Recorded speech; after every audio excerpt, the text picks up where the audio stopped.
is secure, but I can't reach them over radio. Their comms must be down. What's your status? Already here. Yuri? I thought you said it was secure. It was. Let's go. I've been waiting to play Sony's Spider-Man game since E3 2016. 2 years later, I finally got to.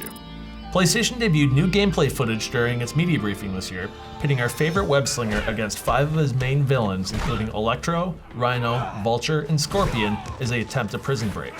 The demo I got to play was a little different. Rather than a single mission taking place during a stormy night above and around New York City's East River, I had a sunny daytime chunk of Manhattan's Lower East Side to explore mostly as I pleased. Like the stage demo though, there is a distinct focus on combat early on. The first mission had me taking out a group of thugs in a back alley and taught me the basics of combat. Essentially, it feels like a faster, more acrobatic Batman Arkham game. Tap the square button for quick punches and kicks, hold it to launch a goon into the air. Triangle fires your selected web gadget, while cross and circle are jump and dodge, respectively. That last one is key for keeping combat flowing smoothly. When your spider sense goes off as an enemy readies their attack, if you hit the dodge button, you'll evade them without ever breaking your combo. For example, during one brawl, I timed my dodge just right and slid between one enemy's legs while another ran up behind me.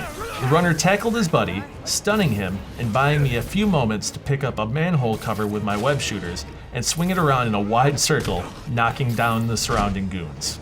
Unfortunately, I have to admit my fights never looked as smooth as the ones from Sony's media briefing. It's my own fault though, not the game's. In any given fight, you've got loads of options at your disposal. Whether it's ripping a car door off and using it as a weapon, yanking an enemy toward you with your web shooters, or pulling scaffolding down onto goons, there is an awful lot going on. And that's all in addition to zipping around the environment to get the best angle on a fight. Just how does that web slinging feel? Very, very good. Toward the end of my hour-long gameplay session, I found myself swinging around the city with a giant grin on my face because of just how good it felt to move around. They had a lot to do with the sense of weight and speed developer Insomniac imbued Spider-Man with.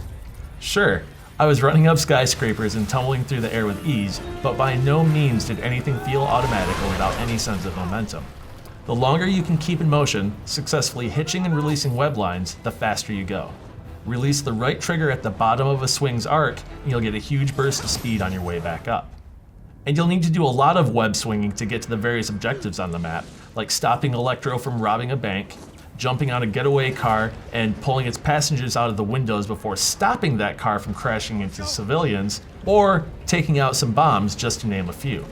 Not everything is sunshine and roses though. The build I played got a lot of things right, but there are a handful of things that need work before September. The game's camera, for instance, has a hard time keeping up with how quickly Spider-Man moves. It's great in wide open spaces and when you're swinging around the city, but in indoor areas, like that fight with Electro in the bank vault, I had to keep aggressively adjusting the camera, which made the fight much harder than it should have been.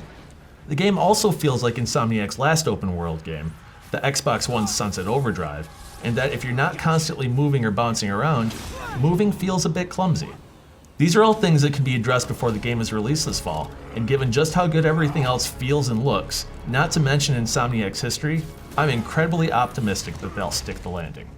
Spider-Man is out September 7th, 2018, exclusively for the PlayStation 4. For more news from E3, keep it locked on Engadget.com all week long.